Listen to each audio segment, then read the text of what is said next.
सभी प्रेम से बोलो भगवान विष्णु की जय। आप सभी का हमारे YouTube चैनल त्योहार गाइड पर स्वागत है। इस वीडियो में हम कार्तिक मास के 8वें अध्याय का श्रवण करेंगे। पिछली वीडियो में हमने कार्तिक मास के 7वें अध्याय का श्रवण किया था। कार्तिक मास के 8वें अध्याय में भगवान कृष्ण नारद जी को कार्तिक मास व्रत की उद्यापन विधि के बारे में विस्तार पूर्वक बता रहे हैं। वह बता रहे हैं कि कार्तिक मास में व्रत रखने का उद्यापन कैसे करना चाहिए। कार्तिक व्रत कथा का 8वां अध्याय। श्री नारद जी बोले, हे राजन, अब मैं कार्तिक के व्रत की उद्यापन विधि सम्यक प्रकार से वर्णन करता हूँ, उसे ध्यान देकर सुनिए। व्रती को चाहिए कि कार्तिक मास में शुक्ल पक्ष की चतुर्दशी को व्रत के संपूर्ण फल प्राप्त्यर्थ और विष्णु भगवान की प्रसन्नता के लिए उद्यापन करे। तुलसी जी के ऊपर सुंदर 4 दरवाजे बनावे, वंदन वार तथा फूलों से सुसज्जित करे, चंवर से सुशोभित वह मंडप बनावे। चारों द्वारों पर मिट्टी के बने हुए पुण्यशील, सुशील, जय और विजय नामक 4 द्वारपालों को पृथक पृथक बैठावे। तुलसी की जड़ में 4 रंगों से सुशोभित उत्तम सर्वतोभद्र का चक्र बनावे। उसके ऊपर पंचरत्न नारियल रखे और शुद्ध वस्त्र से कलश को आच्छादित करे। उस कलश के ऊपर शंख, चक्र, गदा, पद्म और पीताम्बरधारी लक्ष्मी युक्त विष्णु भगवान का पूजन करे। कार्तिक मास का व्रती इंद्रादि लोकपालों का पूजन मंडप में करे। द्वादशी को विष्णु भगवान जागे थे। त्रयोदशी को देवताओं ने विष्णु भगवान का दर्शन किया था। चतुर्दश तिथि को देवताओं ने उनका पूजन किया था। इसलिए भगवान की उद्यापन पूजा चतुर्दश तिथि को शांत मन से की जाती है। इस दिन संयम और शांत चित्त से व्रत भी करना चाहिए। अपने गुरु की आज्ञा अनुसार स्वर्ण की मूर्ति बनाकर षोडशोपचार तथा विविध नैवेद्यों से भगवान का पूजन करें। विविध प्रकार के मांगलिक गायन, वाद्य तथा कीर्तन कर कर उस रात्रि में जागरण करें।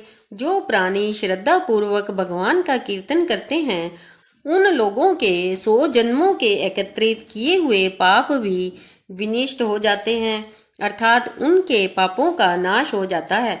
जो लोग जागरण कर कर प्रेम पूर्वक भगवान का कीर्तन तथा नृत्य करते हैं, उनको 1000 गोदान का फल प्राप्त होता है। जो प्राणी भगवान के सम्मुख नृत्य गान पूर्वक कौतुक करते हैं, उनके अनेक जन्मार्जित पातक तुरंत नष्ट हो जाते हैं। जो प्राणी विष्णु भगवान के सम्मुख नृत्य गीत आदि कौतुक करता हुआ जागरण करता है तथा उनके चरित्रों का पाठ कर कर विष्णु भक्तों को प्रसन्न करता है, व्यर्थ की बातों का त्याग कर मुख से बांसुरी आदि बाजा बजाता है, इन भक्ति भावनाओं से युक्त जो मनुष्य रात्रि भर जागरण करता है, उसे करोड़ों तीर्थों के करने के समान पुण्य प्राप्त होता है। तदंतर पूर्णमासी को स्त्री सहित श्रेष्ठ 30 ब्राह्मणों को या केवल एक ही श्रेष्ठ ब्राह्मण को सपत्नीक सामर्थ्य अनुसार पायासन भोजन करावे, क्योंकि इसी दिन विष्णु भगवान ने भक्तों को वरदान दिया था और मत्स्य रूप धारण किया था। अतः इस तिथि को दान, हवन, जप आदि जो कुछ भी विष्णु भगवान के निमित्त होता है, वह अक्षय फल को देने वाला होता है। इस कारण व्रती उक्त 1 या 30 ब्राह्मणों को पायासान भोजन करावे। तब देवताओं के देवता विष्णु भगवान को तथा और देवताओं को अलग अलग प्रसन्न करने के लिए अतो देवा इन दोनों वैदिक मंत्रों से तिल और पायासान का हवन करे। उन ब्राह्मणों को अपनी सामर्थ्य के अनुसार दक्षिणा दे, प्रणाम करे। पुनः विष्णु देव की पूजा कर अन्य देवताओं तथा तुलसी का तथा कपिला गो का पूजन कार्तिक व्रती सावधानी से करे। व्रत का उपदेश करने वाले सपत्नीक गुरु तथा उन सपत्नीक ब्राह्मणों का वस्त्र आभूषणादि से पूजन कर क्षमा की प्रार्थना करें। प्रार्थना मंत्रों का अर्थ आप सब लोगों की अनुकंपा से मुझ पर विष्णु भगवान सर्वदा प्रसन्न रहे। इस व्रत के करने से मेरे 7 जन्मों के किए हुए पाप नष्ट हो जावे और मेरी संतान चिरंजीवी रहे। इस पूजा के द्वारा मेरी सभी अभिलाषाएं पूर्ण होवे। मेरी मृत्यु होने के पश्चात मुझे अतिशय दुर्लभ विष्णु लोक प्राप्त होवे। व्रत करने वाला इस प्रकार ब्राह्मणों से क्षमा की प्रार्थना करे और उनको प्रसन्न कर कर विदा करे। पूजा की उन संपूर्ण वस्तुओं को गौ के साथ गुरु को दे दे। इसके पश्चात बंधुओं और मित्रों के साथ स्वयं भी भोजन करे। कार्तिक अथवा माघ मास के उद्यापन के नियम इसी प्रकार कहे गए हैं।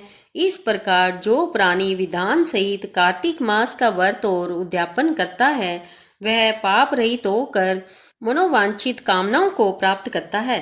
अंत में विष्णु लोक निवास करता है।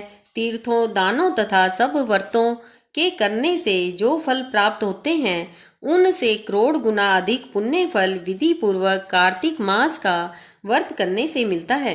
वे प्राणी धन्य हैं, वे पूजनीय हैं और उन्हीं का इस संसार में जन्म लेना सफल है जिन्होंने विष्णु भगवान की भक्ति में तलीन होते हुए कार्तिक मास का व्रत किया है। कार्तिक मास का व्रत करने वाले के पुण्य भय से उसके समस्त पाप कांपते जाते हैं और इधर उधर भागते फिरते हैं और कहते हैं कि अब हमारा जाना कहाँ होगा। इस कार्तिक मास के व्रत के विधान को जो भक्ति पूर्वक सुनता है या वैष्णवों के सम्मुख सुनाता है, ये दोनों इस व्रत द्वारा इस व्रत से प्राप्त होने वाले पाप नाशक सभी फल प्राप्त करते हैं। इस प्रकार कार्तिक मास महात्म्य का एवं कार्तिक मास कथा का 8वां अध्याय संपूर्ण हुआ। अब अगली वीडियो में हम कार्तिक मास के 9वें अध्याय का श्रवण करेंगे, जिसे आप अवश्य रूप से सुनना। प्रिय श्रोताओं, आपको यह वीडियो कैसी लगी? उम्मीद है कि आपको वीडियो पसंद आई होगी। अगर आपको हमारी वीडियो पसंद आई है तो इस वीडियो को लाइक करें और अपने दोस्तों तक अवश्य शेयर करें।